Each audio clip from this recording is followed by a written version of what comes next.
नमस्कार, स्वागत है आपका पी न्यूज पर। मैं आपके साथ रवि राजपूत। वहीं दिल्ली में एनसीपी के दफ्तर के बाहर लगे पोस्टर हटा दिए गए हैं। इन पोस्टर पर शरद पवार के साथ अजीत पवार और प्रफुल्ल पटेल की तस्वीर लग गई है। इसके साथ ही गद्दार लिखा हुआ नया पोस्टर जारी कर दिया गया है। नए पोस्टर में लिखा गया है, सच और झूठ की लड़ाई में पूरा देश शरद पवार साहिब के साथ है और भारत देश का इतिहास है कि इसने कभी धोखा देने वाले को माफ नहीं किया। महाराष्ट्र में सियासी हलचल अभी भी मची हुई है। वहीं एनसीपी में बगावत के बाद बुधवार यानी कि 5 जुलाई को शरद पवार और अजीत पवार के बीच शक्ति प्रदर्शन करते हुए अलग अलग बैठक हुई। वहीं मुंबई के बांद्रा में हुए बैठक में बोलते हुए अजीत पवार ने अपना दर्द बताया तो इच्छा भी जाहिर की। अजीत पवार ने कहा कि मैंने 5 बार डिप्टी सीएम के रूप में शपथ ली है, जो एक रिकॉर्ड है, लेकिन गाड़ी यही नहीं रुकी। अजीत पवार ने कहा कि मुझे दिल से लगता है कि मुझे राज्य का प्रमुख यानी कि मुख्यमंत्री बनना चाहिए।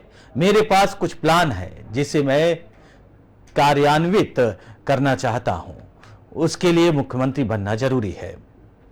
अजीत पवार ने चाचा पवार को रिटायरमेंट की सलाह भी दे डाली। उन्होंने कहा कि आप कभी रुकेंगे या नहीं, हमें आशीर्वाद देंगे। बीजेपी का उदाहरण देते हुए उन्होंने कहा कि नेता 75 वर्ष की आयु में रिटायर हो जाता है। हर किसी की अपनी पारी है। सबसे आर्थिक समय 25 से 75 वर्ष की आयु का होता है। शरद पवार के गुट ने भी यशवंत राव वहीं बलवंत राव चौहान सेंटर में बैठक भी की। भतीजे पर निशाना साधते हुए सीनियर पवार ने कहा कि अगर अजीत को कोई समस्या थी कि उन्हें मुझे बताना चाहिए थी। अगर उनके मन में कुछ था तो वह मुझसे संपर्क कर सकते थे। इस बीच अजीत पवार के धड़े ने शरद पवार को राष्ट्रवादी कांग्रेस पार्टी के राष्ट्रीय अध्यक्ष पद से हटा दिया।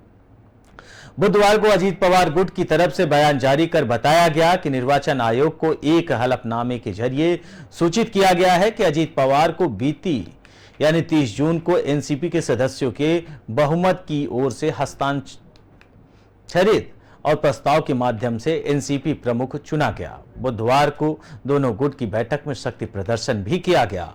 अजीत पवार के साथ 32 विधायक नजर आए, जबकि सीनियर पवार के साथ 53 में से 18 विधायक हैं। 3 विधायक अभी भी किसी गुट के साथ नहीं है। इस बीच शरद पवार ने गुरुवार यानी 6 जुलाई यानी आज दिल्ली में पार्टी की राष्ट्रीय कार्यकारिणी की बैठक बुलाई है। शरद पवार सुबह 10 बजे मुंबई से दिल्ली के लिए रवाना हो गए। उसके बाद बैठक में अजीत पवार के खिलाफ प्रस्ताव पास हो गया था। वहीं अजीत पवार को सरकार में शामिल करने पर सीएम एकनाथ शिंदे पार्टी में भी विरोध के सुर उठने लगे हैं। शिवसेना नेता संजय सिरसाट ने कहा कि अजीत पवार के साथ आने से शिवसेना और बीजेपी दोनों के विधायकों में नाराजगी है।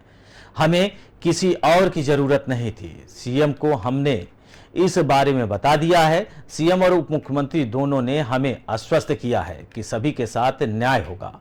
बुधवार को अजीत पवार गुट की तरफ से बयान जारी कर जानकारी दी गई कि निर्वाचन आयोग को एक हलफनामे के जरिए सूचित किया गया है कि अजीत पवार को बीते 30 जून को एनसीपी के सदस्यों के बहुमत की ओर से हस्ताक्षरित एक प्रस्ताव के माध्यम से एनसीपी प्रमुख चुना जाएगा। शिवसेना शिंदे गुट नेता और महाराष्ट्र सरकार में मंत्री शंभुराज देसाई ने एकनाथ शिंदे के इस्तीफे की अटकलों का खारिज कर दिया है। उन्होंने कहा कि सीएम एकनाथ शिंदे के इस्तीफे का सवाल ही नहीं उठता। हमारे पास 200 से ज्यादा विधायकों का समर्थन है। कोई भी नेता नाखुश नहीं है और सभी को एकनाथ शिंदे के नेतृत्व में भरोसा है।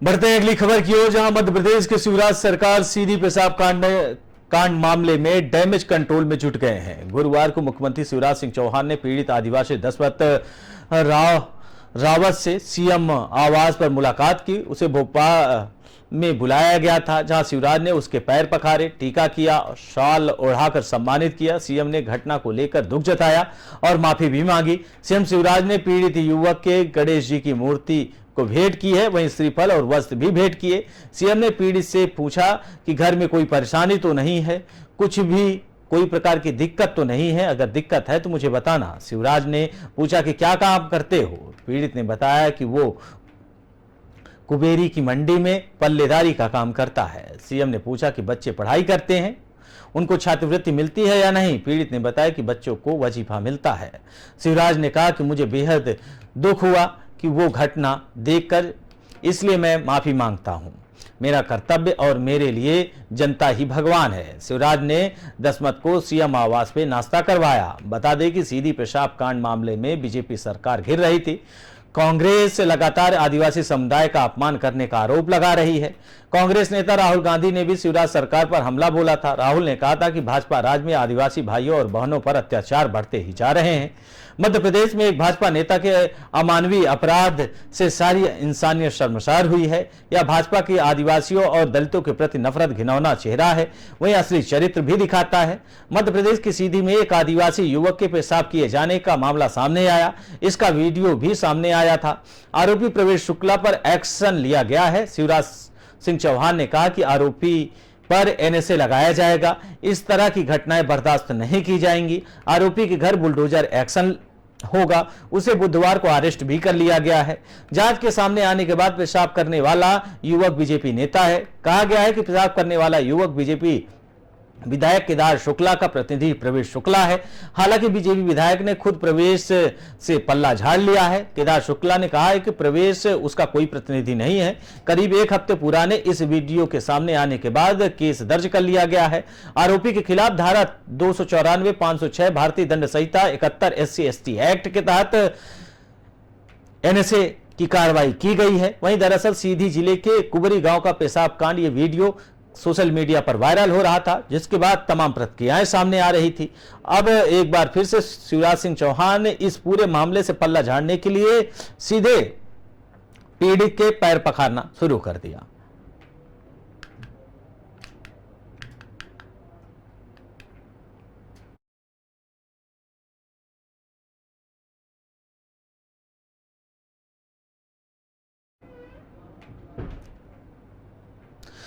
बढ़ते हैं अगली खबर की ओर, जहां देश की राजधानी दिल्ली के 30 हजारी कोर्ट परिसर में गोलीबारी की घटना सामने आई थी और गोलीबारी में किसी के घायल होने की खबर तो फिलहाल नहीं थी, लेकिन पुलिस का कहना है कि वकीलों के बीच हुई बहस के बाद यह घटना हुई। जानकारी के अनुसार बुधवार को दोपहर करीब 1:30 बजे गोलीबारी की घटना की सूचना मिली। जब पुलिस टीम मौके पर पहुंची तो पता चला कि वकीलों की आपस में बहस हुई। इसके बाद दो अलग अलग गुटों में कथित तौर पर हवाई फायरिंग की गई। वहीं घटना में किसी को भी नुकसान नहीं हुआ। इस समय सामान्य है। इससे पहले भी दिल्ली की कोर्ट में फायरिंग की घटनाएं सामने आ चुकी हैं। अप्रैल महीने में साकेत कोर्ट में कड़ी सुरक्षा के बावजूद एक शख्स ने महिला पर ताबड़तोड़ गोलियां बरसा दी थी। इसके बाद भी कोर्ट परिसर में सुरक्षा व्यवस्था को लेकर सवाल खड़े हो गए थे। 30 हजारी कोर्ट में वकीलों के बीच आपस में फायरिंग हुई। फायरिंग करने वाला एडवोकेट का नाम मनीष शर्मा है, जो कि दिल्ली बार एसोसिएशन का वाइस प्रेसिडेंट है। पहले भी गोली चलाने के मामले में को लेकर इस पर एफआईआर दर्ज हो चुका है। 2 बार यह चुनाव जीत चुके हैं। बार काउंसिल ऑफ दिल्ली यानी कि BCD ने 30 हजारी अदालत परिसर में फायरिंग की घटना को गंभीरता से लिया है और काउंसिल ने वकील मनीष शर्मा का लाइसेंस निलंबित करते हुए जवाब मांगा है। मनीष दिल्ली बार एसोसिएशन का वरिष्ठ उपाध्यक्ष भी है। BCD के सचिव कर्नल सेवानिवृत्त अरुण शर्मा की ओर से जारी एक पत्र में कहा गया है कि घटना के वायरल वीडियो में मनीष को फायरिंग करते हुए स्पष्ट रूप से पहचाना जा सकता है। एक वकील होने के नाते हिंसा का सहारा लेना, वह भी अदालत परिसर के अंदर, बेहद ही निंदनीय और घोर अपराध है। Bar council of Delhi union के नियमों में निहित शक्ति के तहत एक वकील के रूप में अभ्यास करने के लिए मनीष के लाइसेंस को तत्काल प्रभाव से निलंबित कर दिया जा रहा है। वहीं BCD ने मनीष को लिखित स्पष्टीकरण देने और 7 जुलाई को शाम 4 बजे दिल्ली बार काउंसिल के सामने पेश होने के लिए कहा गया है, अन्यथा उनके खिलाफ एक पक्षी कार्रवाई शुरू कर दी जाएगी। 30 हजारी कोर्ट में बुधवार दोपहर गोलियां चलाने के मामले में पुलिस ने तफ्तीश शुरू कर दी। पुलिस अधिकारियों के अनुसार गोली चलाने के बाद आरोपी मनीष शर्मा को कोर्ट से फरार हो गया था। देर शाम तक उनके बारे में कोई जानकारी नहीं मिली थी। वहीं उधरी जिले के वरिष्ठ पुलिस अधिकारी 30 हजारी कोर्ट में मौजूद थे।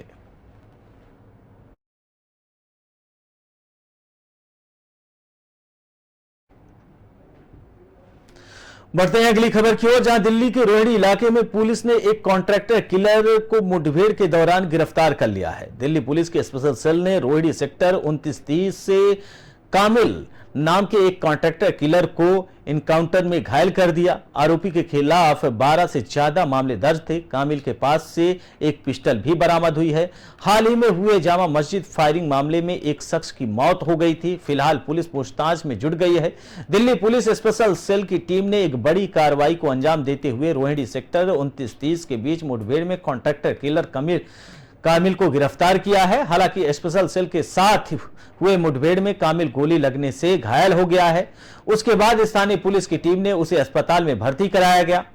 स्पेशल सेल के सूत्रों के हवाले से जो जानकारी मिल रही है, जामा मस्जिद इलाके में हुई हत्याकांड में कामिल शामिल था। स्पेशल सेल ने डीसीपी आलोक कुमार और एसीपी अंतर सिंह के नेतृत्व में इंस्पेक्टर शिव कुमार की टीम ने इस ऑपरेशन को लीड करते हुए हत्या के आरोपी कामिल को गिरफ्तार किया है।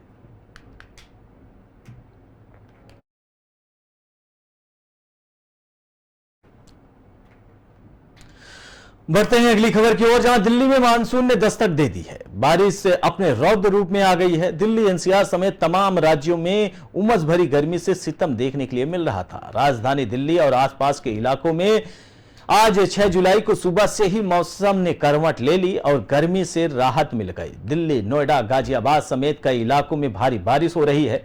आसमान में काले बादल छाए हुए हैं। सुबह के वक्त से अंधेरा छाया हुआ है, जिससे मौसम में नरमी और तापमान में काफी गिरावट देखने के लिए मिल रही है। सुबह सुबह भारी बारिश होने के कारण कई इलाकों में सड़कों पर जल भराव देखने के लिए मिला, जिससे गाड़ियों की रफ्तार काफी धीमी पड़ गई। भारी बारिश और जल भराव के कारण दिल्ली एनसीआर के कई इलाकों में ट्रैफिक जाम भी देखने के लिए मिल रहा है। मौसम विभाग के मुताबिक दिल्ली और एनसीआर के इलाकों में भारी बारिश होने की संभावना और भी जताई गई है। एनसीआर के इलाकों में Burari model town, Karawal Nagar Delhi, university civil lines, Kashmiri gate, Seelampur, Dilshadpur garden, Seemapuri और लोनी देहात के अलग अलग स्थानों पर हल्के सी मध्यम बारिश हो रही है। वहीं हरियाणा के यमुनानगर, करनाल, पीलीभीत और सोनीपत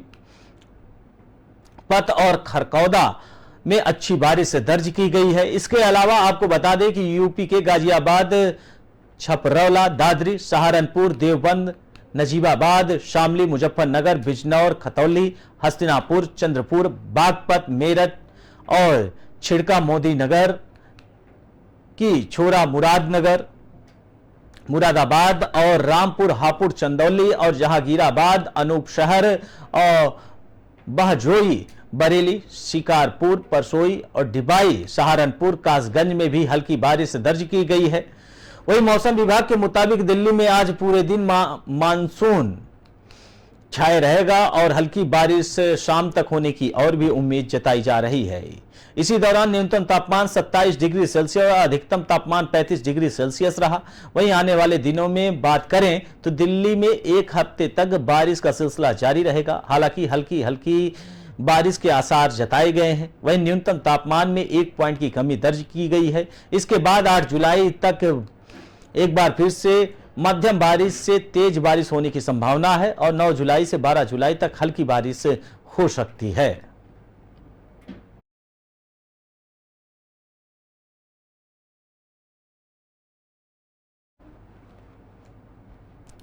फिलहाल इस बुलेटिन में हमारे साथ इतना ही। बाकी देश दुनिया की तमाम बड़ी खबरों से जुड़ने के लिए देखते रहिए पी न्यूज। नमस्कार।